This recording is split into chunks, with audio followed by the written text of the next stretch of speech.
Day 138, 2 Samuel 20, 1 Chronicles 25, and Psalm 39.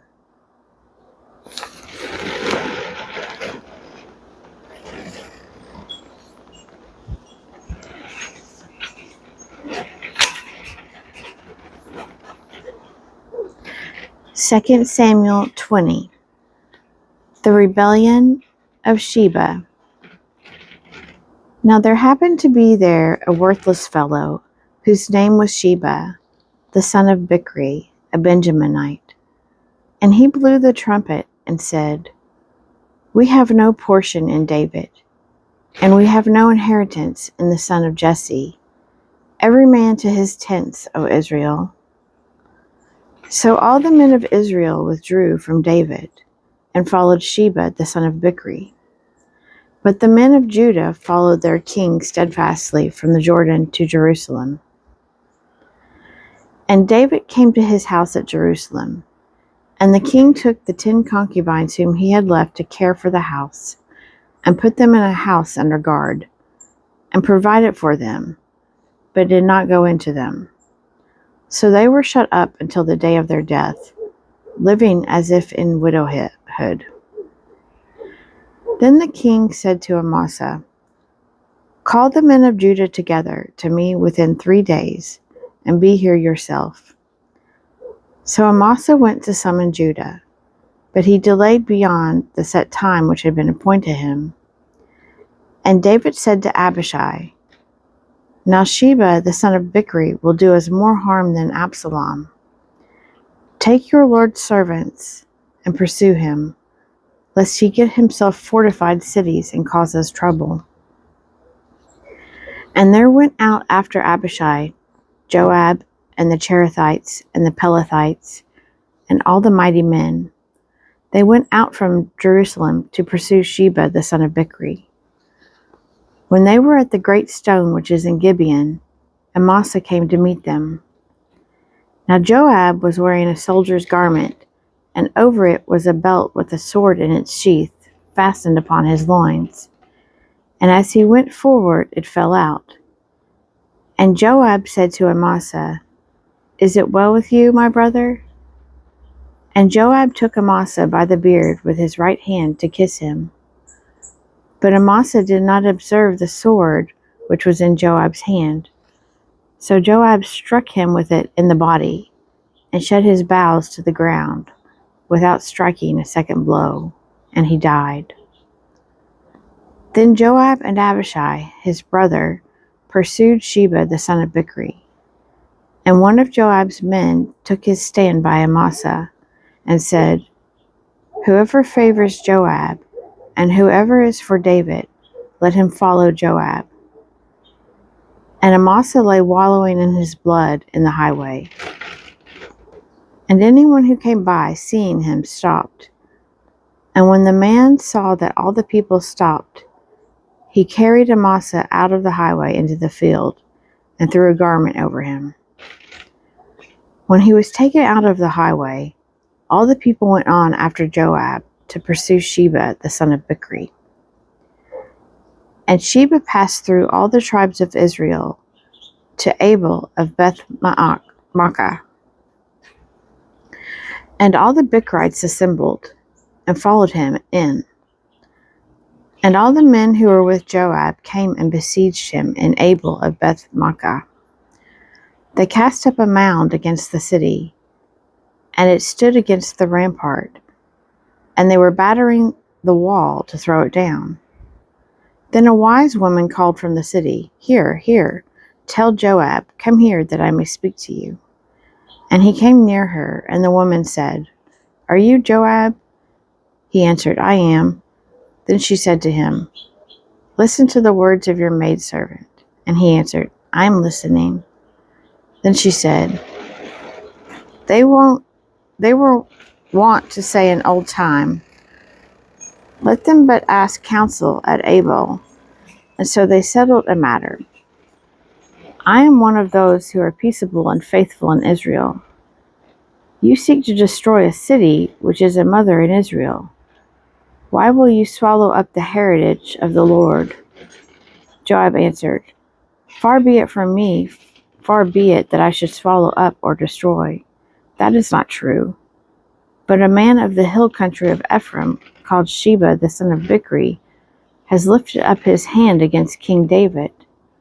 Give up him alone, and I will withdraw from the city. And the woman said to Joab, Behold, his head shall be thrown to you over the wall. Then the woman went to all the people in her wisdom, and they cut off the head of Sheba the son of Bichri, and threw it out to Joab. So he blew the trumpet, and they dispersed from the city, every man to his home. And Joab returned to Jerusalem to the king. Now Joab was in command of all the army of Israel, and Benaiah the son of Jehoiada was in command of the Cherethites and the Pelethites, and Adoram was in charge of the forced labor, and Jehoshaphat the son of Ahilud was the recorder, and Sheva was secretary, and Zadok and Abiathar were priests, and Ira the Jairite was also David's priest.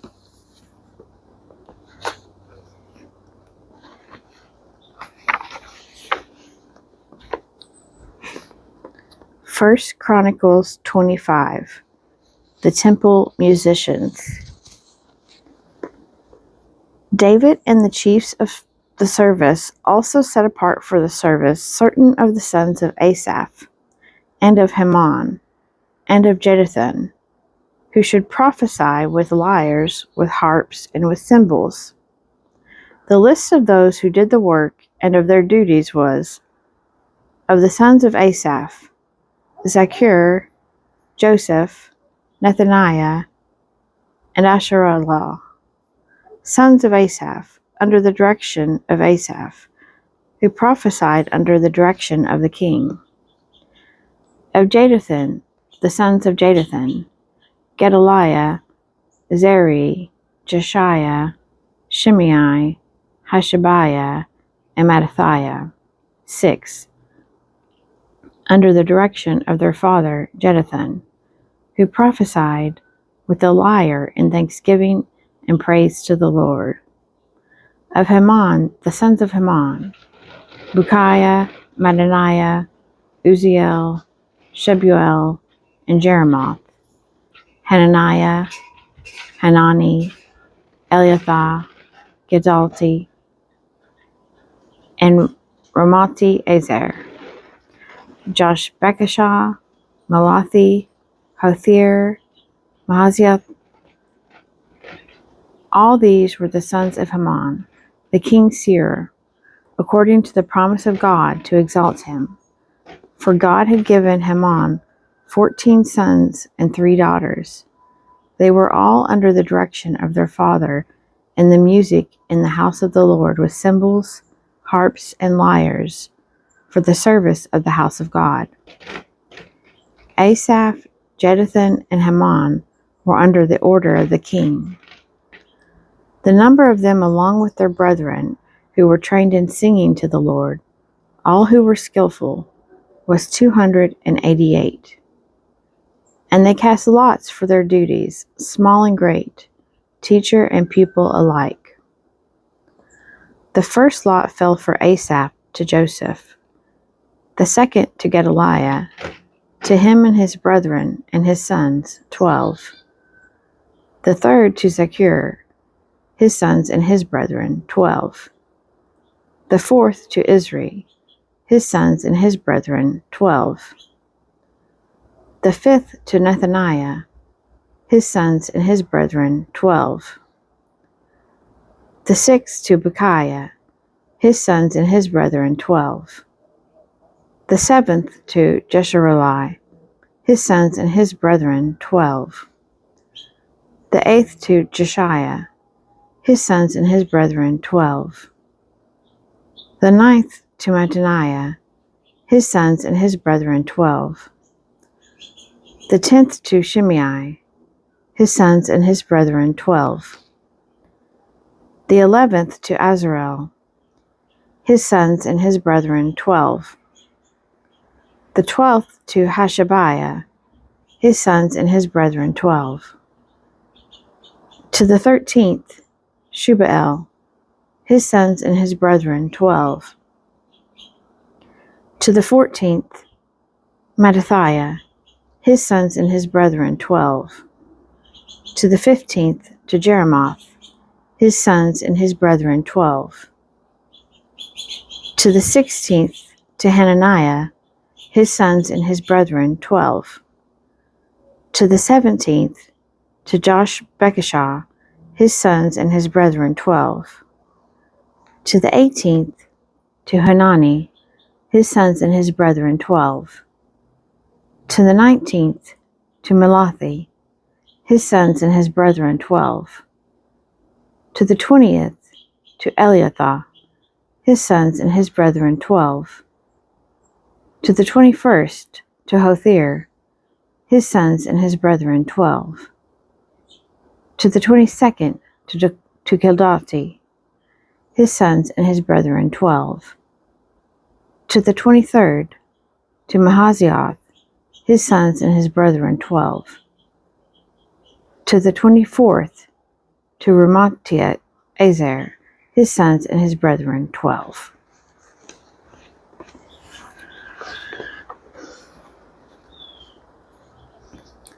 Psalm 39.